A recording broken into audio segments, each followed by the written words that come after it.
Natural Antibiotics. I'm here to do a quick mansplain on how to make this hot herb natural antibiotic.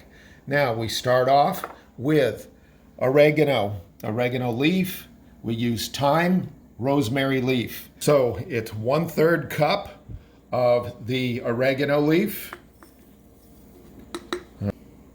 1/3 cup of the thyme,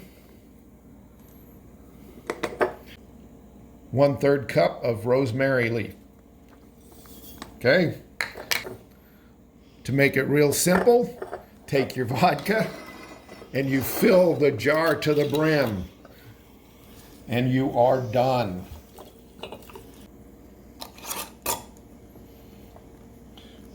Put the lid on, shake the herbs, let sit for 8 to 12 weeks, and you have a hot herb antibiotic. Now, when it's done, you strain all the herbs out, and you now have the finished product. If you want the full explanation on how everything works, you can go to my wife's video at Hobie Farms on YouTube.